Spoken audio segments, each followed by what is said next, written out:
Olá, bem-vindo ao Café com Cavanha. Décio Odoni, diretor-geral da ANP, conversa conosco sobre a oferta permanente de áreas exploratórias. Boa tarde, Décio. Boa tarde, Cavanha, é um prazer. Essa é uma conversa que a gente está programando faz muito tempo e finalmente está acontecendo. É realmente um prazer estar contigo aqui. Obrigado, prazer meu também. Oferta permanente quer dizer o quê? Que durante 365 dias do ano, áreas estão disponíveis? Como é que isso funciona, Décio? Funciona exatamente como o significado da palavra permanente está estabelecido nos dicionários da língua portuguesa. É permanente. Quer dizer, é um processo em que, a partir de agora, já foi colocada na rua o primeiro edital e contrato, é o seguinte: todas as áreas em terra que já foram ofertadas no passado e no mar que já foram ofertadas no passado e não foram contratadas, ou áreas que foram devolvidas à ANP, elas não mais serão ofertadas em leilões convencionais. 16ª, 17ª, 18ª rodada. Vão ficar permanentemente à disposição da indústria. E essa conversa nossa aqui a gente está programando há muito tempo e não tinha feito ainda, mas fomos felizes sem querer, porque justamente hoje de manhã, foi publicado no Diário Oficial uma decisão tomada no último CNPE, que foi no início de junho, que determina, por sugestão da ANP, que em todas as áreas terrestres, sejam elas em bacias maduras ou em bacias de fronteira, passam para esse regime. Então, a partir de agora, não existirá mais leilão para a área terrestre. Em todas as bacias, todos os blocos. Não terá mais o leilão convencional, não haverá mais 16ª, 17ª, 19ª, com aquele período rodada com áreas em terra. Os leilões agora só cobrirão áreas marítimas que ainda não foram ofertadas no passado ou que ainda não foram devolvidas para a ANP. Só áreas novas. Então o leilão vai ser específico para áreas novas. Na concessão, as áreas fora do polígono do pré-sal que ainda não foram ofertadas no passado, e na partilha as áreas dentro do polígono isso é leilão. Do pré-sal. É leilão. O resto, tudo vai para a oferta permanente. Então um bloco que foi ofertado numa rodada lá em 2006, 2007, 2005, e que não foi contratado naquele momento, offshore, permanentemente vai para esse regime. Um campo subcomercial que foi descoberto em determinadas condições em 2010 e que o agente resolveu não desenvolver, devolvido para a ANP, vai para a oferta permanente. Um campo maduro que já foi explorado, já foi desenvolvido, já foi explotado, o agente decidiu devolver para a ANP ou o contrato foi rescindido, vai para a oferta permanente. Então, esse modelo vai permitir que a gente tenha mais de 2.000 blocos. Um estoque disponível altíssimo. Todo o conjunto de blocos que cobrem as bacias sedimentares brasileiras em terra estarão nesse regime. E, como eu disse, as áreas que já foram ofertadas ou devolvidas no passado no offshore. Nós começamos agora o processo em junho, julho, e temos aí 148 áreas que a gente já colocou em oferta.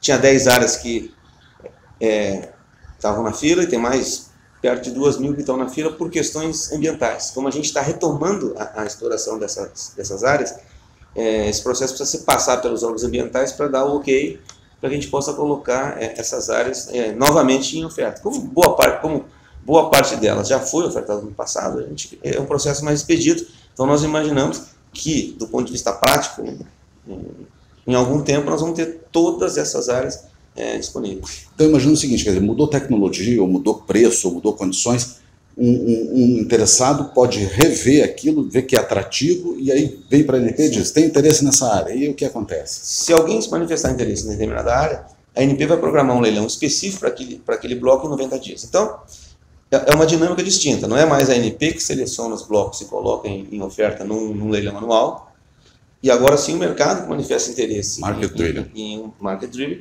em uma área, um leilão que vai acontecer 90 dias após a manifestação de interesse. Se nós tivermos, e espero que a gente tenha no futuro, várias manifestações de interesse ao longo do período, que possivelmente vai concentrar tudo para fazer um leilãozinho a cada alguns meses, né? A depender da procura. Eu acredito que esse processo é um processo e que vai começar devagar, até porque não é algo que a gente pratique aqui no Brasil. Mas, do ponto de vista das empresas pequenas, médio porte, das startups, vai ser absolutamente revolucionário e vai ser transformacional para a indústria no médio e longo prazo. Principalmente para as pequenas e para o interior do Brasil. Para pequenas e médias empresas. A gente teve sucesso enorme nos leilões a partir de 2017, setembro de 2017. Entre setembro de 2017 e junho de 2018, nós temos 5 leilões. A 14ª rodada de concessão, a 15ª rodada de concessão, 2ª, 3ª e 4ª do pré-sal.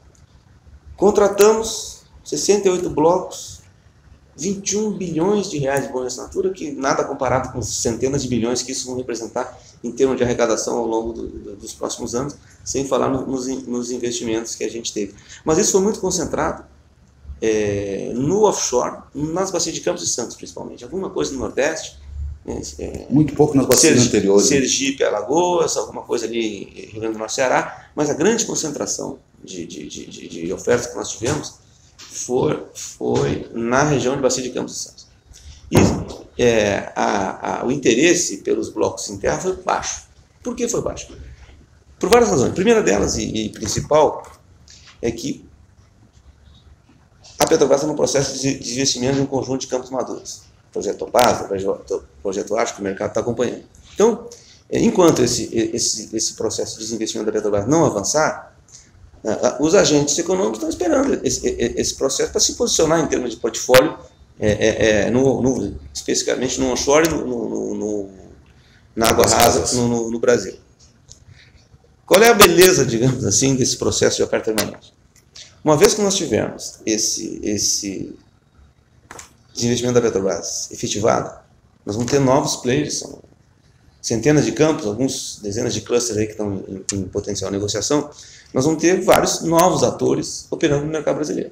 Então, o sujeito que adquirir um conjunto de áreas já em produção da Petrobras já vai começar a trabalhar com fluxo de caixa. Quer dizer, vai ter dinheiro, vai ter produção. Ato seguinte, ele pode dar uma olhada no entorno daquelas áreas, se existem potenciais upsides que eles podem incorporar.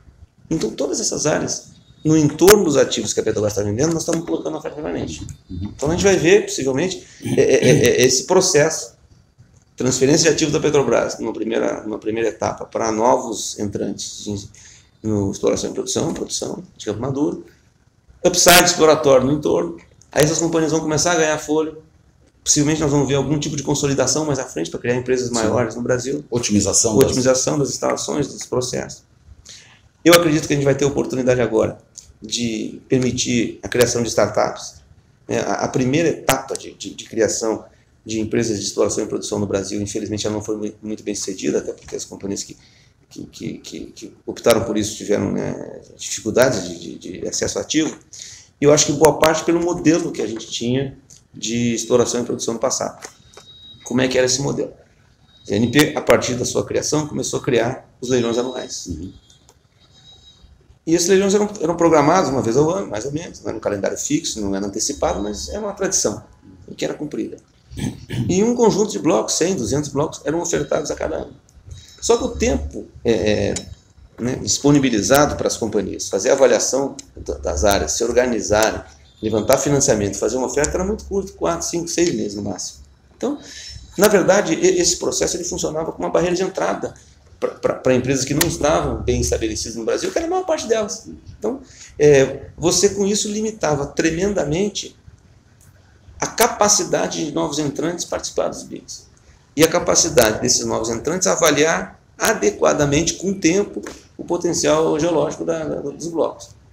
Eu acho que essa foi uma das razões para a gente ter tido muita dificuldade das novas empresas que foram criadas no Brasil ali a partir do final dos anos 90. Agora não, agora a gente tem uma conjunção que ela é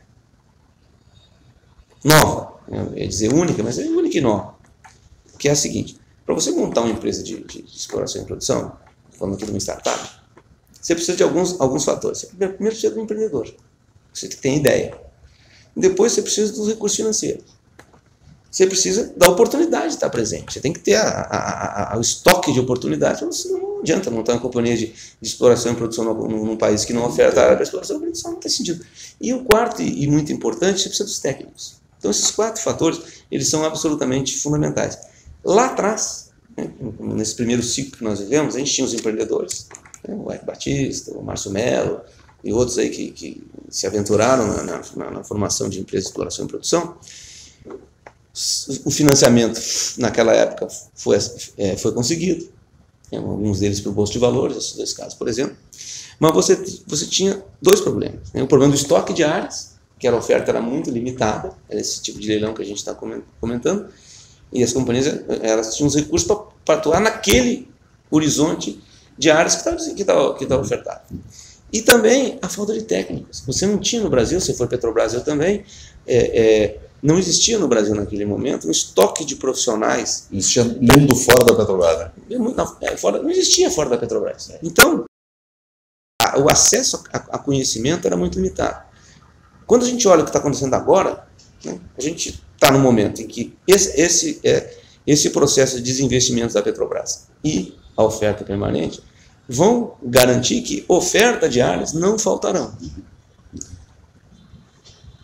Técnicos, a gente tem disponível. Primeiro, já tem uma série muito grande de cursos de formação de engenheiros de petróleo, geólogos no Brasil, muito mais abundante no que no passado. Engenheiro de petróleo, por exemplo, não tinha curso no Brasil, era só na Petrobras. Geólogo tinha. Na geofísica já é muito mais limitado. Além do que, esses 20 anos de maturação da indústria de exploração e produção criou também expertise fora da Petrobras, que não tinha naquele momento.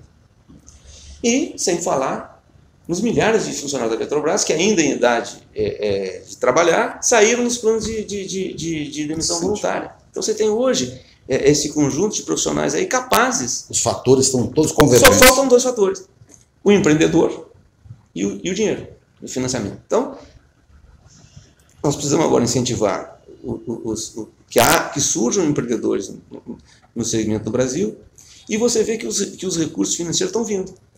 Boa parte desses processos de desinvestimento da Petrobras está sendo financiado por fundos de private equity, que estão bancando algumas empresas. A Barra Energia é um caso desse, eu acho que outros. Barra Energia é um caso desse, Ouro Preto está nos jornais aí, é um caso desse, e a gente tem alguns outros. Então, está sendo criada a condição para que essa indústria se desenvolva. E, além disso, nós estamos trabalhando aqui na ANP em outras mudanças regulatórias que facilitem esse processo. A principal tem várias. Redução dos requisitos para a participação de fundos em parceria com empresas de exploração e produção. Mas o mais importante de todos é uma iniciativa que está sendo discutida aqui há um certo tempo, a gente tem que avançar, que é o Reserve-Based Lending. Você permitir que as reservas sejam consideradas como garantia para tomada de empréstimo bancário. Então isso, espero que a gente tenha uma resolução brevemente sobre isso, vai facilitar o acesso a financiamento, porque aí a reserva de petróleo e gás que uma companhia tiver comprovada pode ser usada como garantia bancária. Então, essa é a dificuldade de você criar mecanismos dentro desse nosso processo regulatório complexo, de permitir que os bancos que estão financiando possam aceder à reserva, a questão do operador, tudo isso nós estamos trabalhando para colocar em funcionamento. E outras coisas que nós estamos fazendo também, e que eu acho que vão ajudar muito, especialmente nos campos maduros, é a questão de extensão de contrato, quando o investidor apresentar para a ANP um plano de negócios com investimento adicional, e a resolução de redução de royalties para campos maduros, que já foi objeto de consulta pública. No exterior, como é que você compararia esses modelos de oferta permanente, tudo isso? Qual é a tua visão sobre isso? Tem alguns países que adotam isso. O Peru, por exemplo, é um país que tem um processo similar, os Estados Unidos também. Então é uma questão de opção regulatória. E eu acho que depende muito também da maturidade da indústria em determinado país. Aqui no Brasil, a nossa conclusão é que a gente estava maduro o suficiente para isso. A gente está, na realidade, precisando disso. E os leilões que nós fizemos ano passado, a baixa procura que a gente viu nas áreas terrestres mostrou justamente isso. Quer dizer, a dinâmica que é válida para ativos do porte do pré-sal não é a mesma dinâmica que é válida para outros ativos. Eu vou te fazer uma comparação que eu gosto muito de fazer, que é o seguinte: nós temos, hoje no Brasil, perto de 7 mil postos produzindo. Metade da produção, mais da metade, mais de 55%, está no pré-sal. Com cerca de 80 postos. Quer dizer, 80 postos produzem mais da metade da produção brasileira. A média de produção dos postos do pré-sal é de 17 mil barris por dia. O poço de Mero, o primeiro poço de Mero, produziu no mês de junho, acho que foi, petróleo e gás equivalente 57, quase 58 mil barris por dia. Um poço. Mais uma região toda do Nordeste. Limitado pelas instalações da plataforma.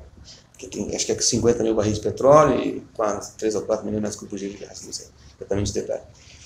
Nós tentamos identificar se é o poço, que a turma aqui da ANP desconfia que seja o poço offshore que mais produz no mundo. Nossa. A gente não conseguiu comprovar isso porque alguns países não divulgam a produção por poço, divulgam por campo. Então fica difícil dizer, não, é o campo, é o poço que mais, mas a gente tem quase certeza de que é o poço que mais produz no mundo, extraordinário.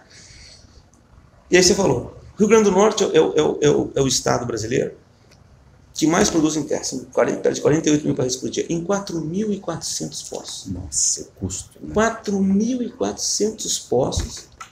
Equivalente a um poço. A menos de um poço, a um posto pressão. Claro que é o melhor dele, mas se não for, são 2 ou 3. A Bahia produz maior tradição de petróleo em terra no Brasil na Bahia, vem lá de 1941, 30 mil barris, em 1.300, 1.400 poços.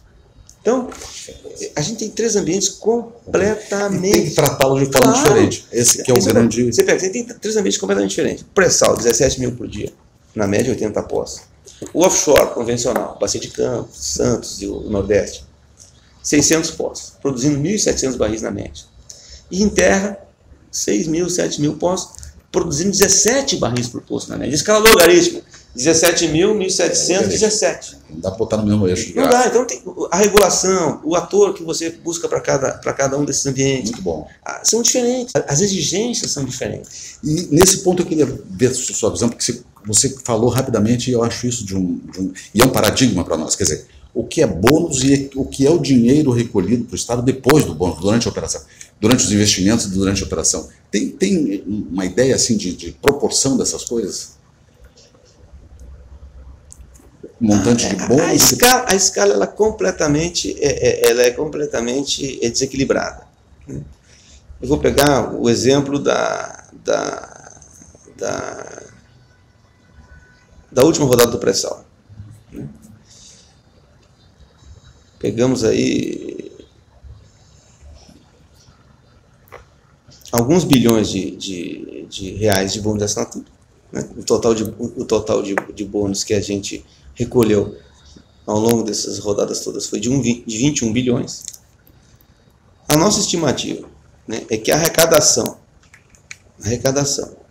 fiscal, considerando partilha e concessão tudo junto, considerando todas as participações governamentais, royalties, participação especial na concessão e o óleo lucro da partilha, vai chegar a 1,2 trilhão de reais, valores nominais ao longo da vida dos contratos. Essa informação é... Você vê, não tem como, o bônus de assinatura é só digamos, o início, né, e a parte menos relevante do impacto que a indústria traz para o Brasil. E aí eu quero fazer um outro comentário também que acho muito, muito importante do ponto de vista de simbolismo, né, que é a questão da competição, a importância da competição.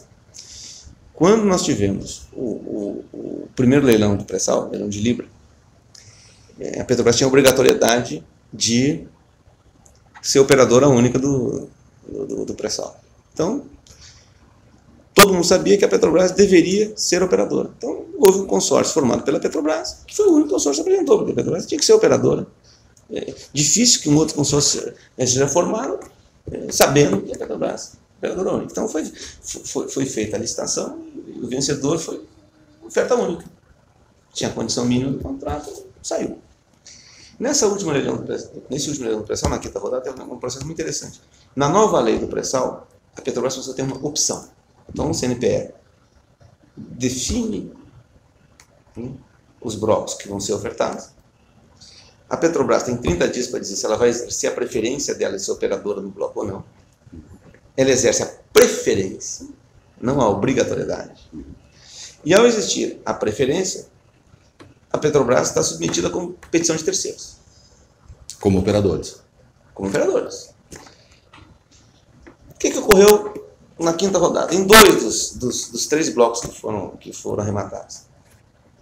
A oferta feita pelo consórcio formado pela Petrobras não foi vencedora. Um consórcio formado por outras empresas, com outro operador, foi vencedor. Como a lei determina isso, a Petrobras tem 30 minutos durante o processo de leilão, se você estava lá para lembrar, para decidir se ela vai ou se não vai aderir à proposta vencedora. Nos 2 casos ela decidiu aderir à proposta vencedora. Aderiu. Pois bem, ao aderir à proposta vencedora, abandonando o consórcio que ela tinha formado e se tornando compulsoriamente, por força de lei, a operadora do novo consórcio, a Petrobras tem que se comprometer a pagar. No caso da partilha, o bônus de assinatura é fixo, mas o óleo-lucro é que define o vencedor do processo. A Petrobras tem que aderir a esse novo percentual de óleo-lucro. Nas contas da ANP, esse simples processo, nesses 2 blocos, elevou a arrecadação fiscal de 90 para 130 bilhões de reais ao longo da vida útil dos contratos. Nós estamos falando de 40 bilhões de reais a mais para a União, produzidos pelo processo de competição. Quer dizer, para mim não existe prova mais cabal da vantagem da competição para a sociedade. Entendi. Muito bom. E é um paradigma essa coisa do bônus ser a coisa mais importante. Na verdade, é ao longo da vida útil, 20, 30 anos. O bônus é o que você visualiza naquele instante ali do leilão. E como? Né? Como, infelizmente, né? A gente tem vivido anos em que estamos sempre precisando de dinheiro. Naquele momento, a fechar o déficit fiscal do ano, né? A cobertura jornalística também foca muito no bônus, porque o bônus passa a ter uma relevância significativa. Você vê o seguinte, nós estamos num período em que entre 2017 e 2018, o déficit fiscal primário teve na ordem de, sem pagar juros, né, teve na ordem de 130, 150 bilhões de reais por ano. Só nesses leilões de setembro para cá foram 21 bilhões, do ponto de vista fiscal também tem uma relevância muito grande. Mas é irrelevante quando você olha o que vai trazer para frente. A grande constatação é que, fruto desses leilões e fruto do destravamento de contratos que estavam aguardando algumas definições para serem liberados, como a questão do conteúdo local para os contratos antigos, a questão do Repetro, e que com isso já está contratada a retomada da indústria de petróleo no Brasil, especialmente no pré-sal, na bacia de Campos e Santos. Só que a gente não vê isso ainda, porque o ciclo é longo. O primeiro óleo entre a assinatura do contrato e o primeiro óleo é cerca de 8 anos. O investimento em desenvolvimento, que toma bastante, você trabalhava nisso lá na Petrobras, em procurement, só vem depois que a exploração é feita, a exploração leva 2, 3, 4 anos para fazer. Então, a gente vai ver o crescimento da atividade, fruto do que foi feito, a partir do final de 2019, 2020. Aí a gente vai ver a retomada. Enquanto isso, é só esperança, é só ambiente que melhora, mas na prática continua toda a indústria ainda sofrendo. Muito bom. Muito bem. Gostaria de agradecer, Décio Oddone, pelo tempo de conversa. Prazer te ver de novo. Prazer sempre foi meu, sempre à disposição, meu amigo. Muito bom, muito bem. Cavanha.café com Brasil Energia Petróleo. Obrigado.